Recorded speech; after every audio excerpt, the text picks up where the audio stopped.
Kevin Diaz balaie les rumeurs envoyant Mason Greenwood à Al Nasser. Adrien Rabiot fait une révélation concernant le clash entre Ismaël Koné et De Zerbi. Deux actualités que nous vous détaillerons dans cette vidéo. Salut à tous, bienvenue dans cette minute d'information. L'hypothèse d'un transfert de Mason Greenwood a refait surface, notamment face à l'intérêt d'Al Nassr où il pourrait évoluer avec Cristiano Ronaldo. Cependant, l'ailier anglais réalise une excellente préparation et semble se présenter comme le meilleur atout de l'OM cette saison. Un transfert paraît donc inenvisageable. Auteur d'une préparation estivale très impressionnante avec l'OM, Mason Greenwood a de nouveau marqué samedi soir lors de la victoire contre Aston Villa, 3-1. Par conséquent, l'ailier anglais s'impose déjà comme l'un des éléments majeurs de Roberto De Zerbi cette saison. C'est la raison pour laquelle Kevin Diaz balaie les rumeurs envoyant Greenwood à Al Nassr. J'espère vraiment qu'il va rester à l'OM, Greenwood? J'espère vraiment qu'il va rester à l'OM. Ça en parle en Arabie Saoudite. Ce serait dommage de le laisser partir maintenant. Je veux voir cette équipe de l'OM au top. C'est un must-stay, assure-t-il au micro de l'After Foot sur RMC, avant d'en rajouter une couche au sujet du secteur offensif de l'OM dans sa globalité. Greenwood, qu'est-ce qu'il a mangé? Greenwood, qu'est-ce qu'il a mangé? Il a mangé quoi Greenwood?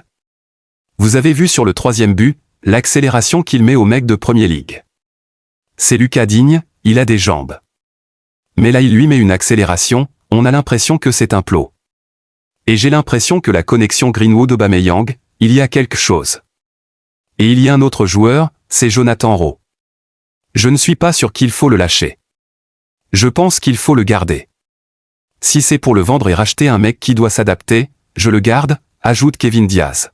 Adrien Rabiot fait une révélation concernant le clash entre Ismaël Koné et De Zerbi. À l'occasion du dernier épisode du documentaire de l'OM diffusé sur YouTube, on a notamment pu assister au clash entre Roberto De Zerbi et Ismaël Koné. À l'entraînement, ça a considérablement chauffé entre les deux hommes et la scène a fait bien évidemment beaucoup parler. Mais à en croire Adrien Rabiot, tout ça est normal dans la vie d'un groupe. Le documentaire sans jamais rien lâcher dévoile les coulisses de l'OM la saison dernière. Alors que cela fait un carton auprès des fans, certaines scènes ne manquent pas de faire réagir. Ça a été le cas lors du dernier épisode où on a pu voir le violent accrochage à l'entraînement entre Roberto De Zerbi et Ismaël Koné. De quoi choquer plus d'un, mais il n'y aurait pas de quoi. Selon les dires d'Adrien Rabiot, ce qui est arrivé à l'OM et Ismaël Koné et Roberto De Zerbi ne serait pas un fait rare. Le milieu olympien a en effet expliqué à l'occasion de ce documentaire, ça arrive, ça fait partie du quotidien d'un groupe. Parfois ça éclate car il y a de l'incompréhension, de la colère. Et pourtant, le coach c'est quelqu'un de bien. Isma, c'est un bon gars aussi.